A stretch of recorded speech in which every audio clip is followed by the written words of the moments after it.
Donald Trump just admitted it on national television. The thing his administration has been using to justify this entire war, the urgent, desperate push to seize Iran's enriched uranium, he now says it's not really necessary. It's more for public relations than anything else. Those are his words, his exact words, and he said them from Beijing. While a ceasefire in Iran is hanging by a thread, while U.S. Navy ships are exchanging fire in the Strait of Hormuz, while oil sits above $100 a barrel, if that doesn't stop you cold, it should. Here's where we are right now. President Trump spoke Thursday night on Fox News' Hannity program, declaring he is not going to be much more patient with Iran and demanding Tehran reach a deal with Washington. He delivered this ultimatum not from the White House, but from Beijing, where he had just wrapped up a summit with Chinese President Xi Jinping, one of Iran's biggest oil customers. Trump's exact framing: Iran can either make a deal or get annihilated. He added, "I don't want to do that, but we have the greatest military."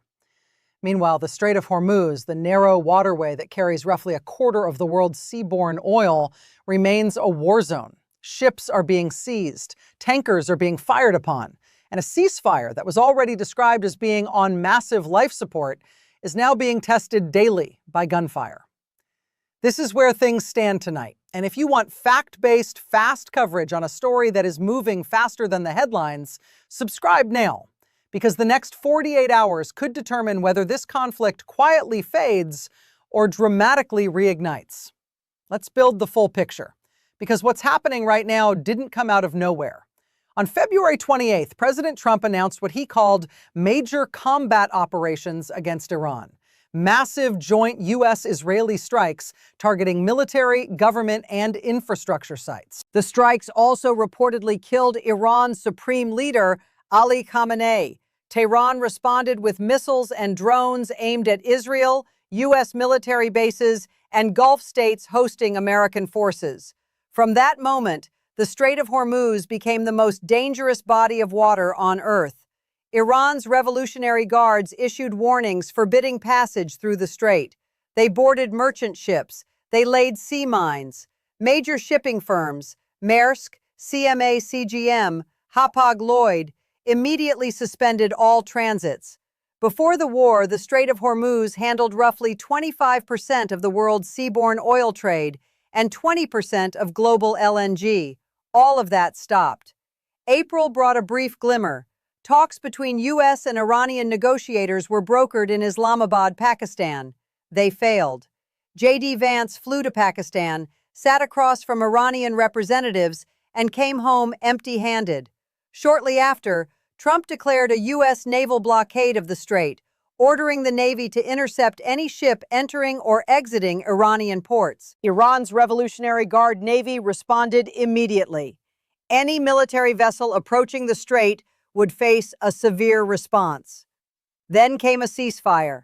Fragile, contested, almost immediately violated. Trump declared the ceasefire was on massive life support, comparing it to a patient with a 1% chance of survival. Last week, U.S. forces fired on and disabled 2 Iranian oil tankers after exchanging fire with Iranian forces in the Strait of Hormuz overnight. The UAE reported a separate Iranian missile and drone attack on its territory the same day. Washington is currently awaiting Iran's response to its latest proposal, a deal that would reopen the strait and roll back Tehran's nuclear program.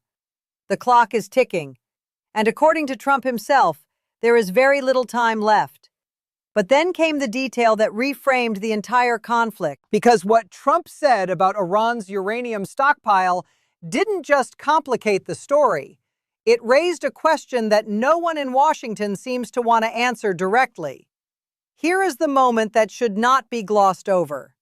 When asked whether it was truly necessary for the U.S. to retrieve Iran's enriched uranium stockpile, Trump said on record, on camera, "I don't think it's necessary except from a public relations standpoint.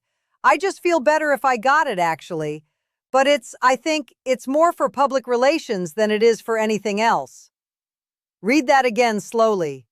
The U.S., which launched a war partly on the premise that Iran's nuclear program posed an existential threat, now has its president saying that the uranium issue is more about appearances than security. At the same time, Trump said the U.S. has 9 cameras trained on 3 targeted nuclear sites in Iran, and if Tehran attempted to access the enriched uranium there, the U.S. would, quote, hit them with a couple of bombs. So the uranium isn't a security priority, but moving it would trigger another airstrike. That contradiction is real, it's documented, and it is not a minor detail.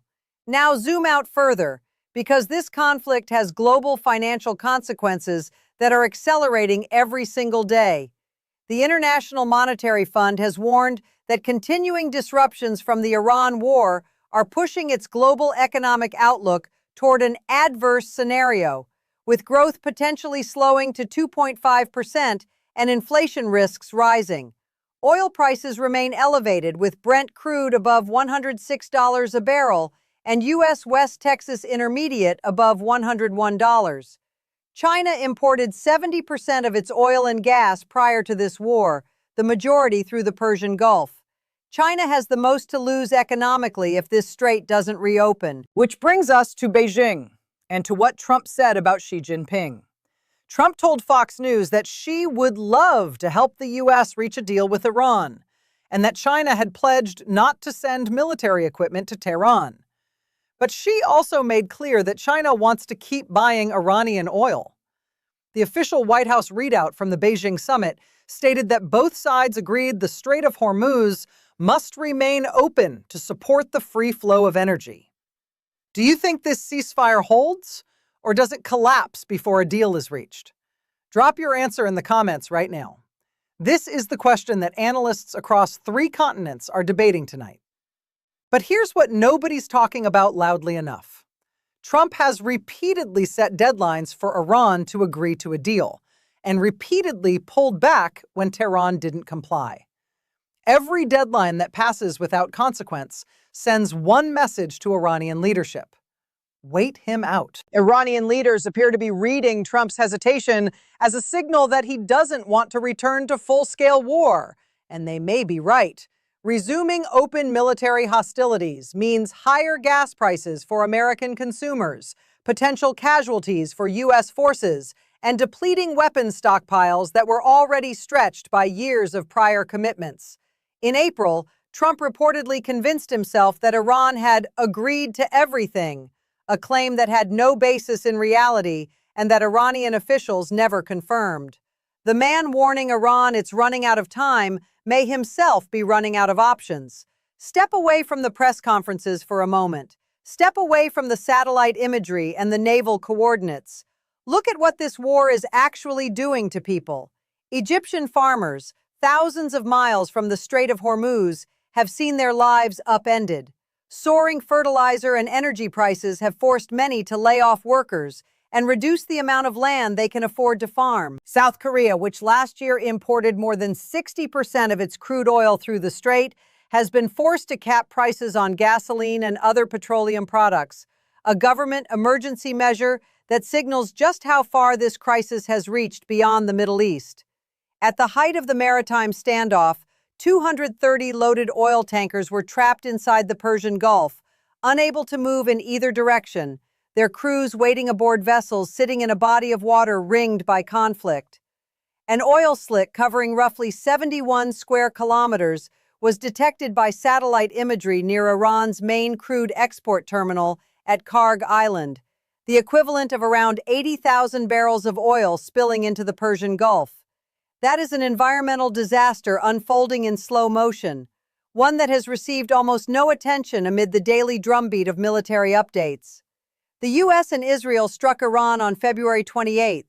Tehran responded with strikes on Israel and on Gulf states hosting U.S. military bases. Thousands have been killed and millions displaced. Millions displaced.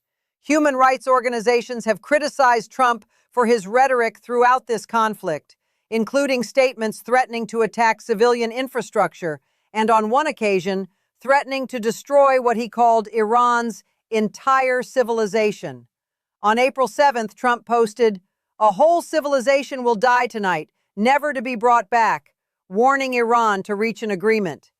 These are not abstractions. These are words that ordinary people in Tehran, in Beirut, in Dubai, in Cairo heard, and have been living under the psychological weight of ever since. In Lebanon, Israel's military confirmed a soldier was killed in combat in southern Lebanon, bringing total Israeli military losses in that front to 20 since the war with Hezbollah began in early March. In Iraq, Iranian missile and drone strikes on Iraqi Kurdistan have hit at least 16 times since the ceasefire began, targeting an exiled Iranian Kurdish militant group. The ceasefire, as it exists on paper, is not what most people understand a ceasefire to be. The House of Representatives attempted to pass an Iran war powers resolution, and it ended in a tied vote of 212 to 212, meaning it failed. There is no congressional check in place on what comes next. Trump has made clear he is still focused on a diplomatic solution, but has also reserved the right to resume full-scale bombing if Iran doesn't accept the terms.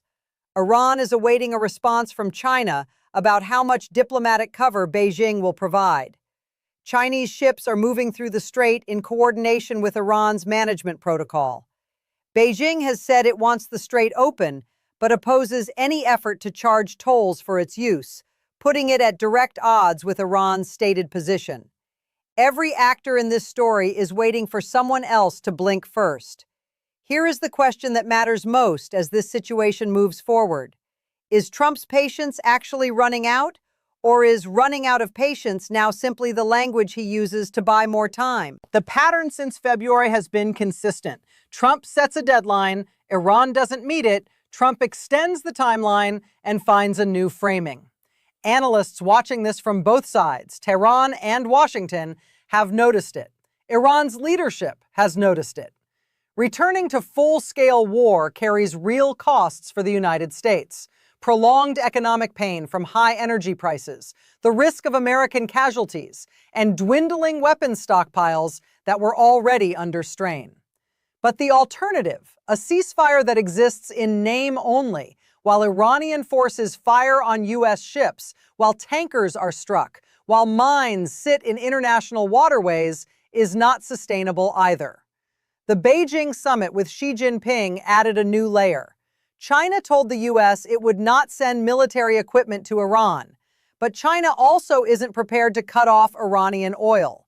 Beijing's economic lifeline to Tehran remains intact. And that lifeline is part of what keeps Iran standing at the negotiating table, without the urgency Washington wants it to feel. The House War Powers vote deadlocked at 212 to 212. The American public is split. The U.S. military is stretched. The IMF is warning of global economic deterioration. And Trump is giving interviews from China, saying nuclear uranium retrieval is more about public relations. None of that is the language of a man who has a clear endgame. What intelligence agencies are almost certainly tracking right now? Iran's ability to reconstitute its military capacity. The internal political dynamics inside Tehran following Khamenei's assassination. Whether hardliners or pragmatists now control decision-making, and whether a new Iranian leadership structure even has the authority to cut the kind of deal Washington is demanding. A senior U.S. admiral stated this week that Iran's ability to threaten its neighbors and U.S. interests in the region has been dramatically reduced. That may be true militarily, but reduced capacity and willingness to negotiate are not the same thing. And Tehran has shown repeatedly that it is willing to absorb pain longer than Washington expects. The next few days will be watched closely, not just in Washington and Tehran, but in Riyadh, Beijing, Islamabad, and every shipping company boardroom from Rotterdam to Singapore. The ceasefire either becomes a deal or it becomes a memory. This story is moving by the hour, and the variables are stacking up fast. Trump's stated deadline, China's position, the naval blockade, the war powers vacuum in Congress, and Iran calculating exactly how long it can hold out. Where does this go? Does Tehran finally blink?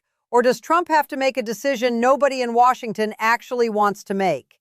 Tell me what you think is coming next in the comments below. And subscribe now if you haven't already. We cover this story without the spin, without the theater, Just the facts, the stakes, and what it means for the world. The next update could be the one that changes the trajectory of this entirely.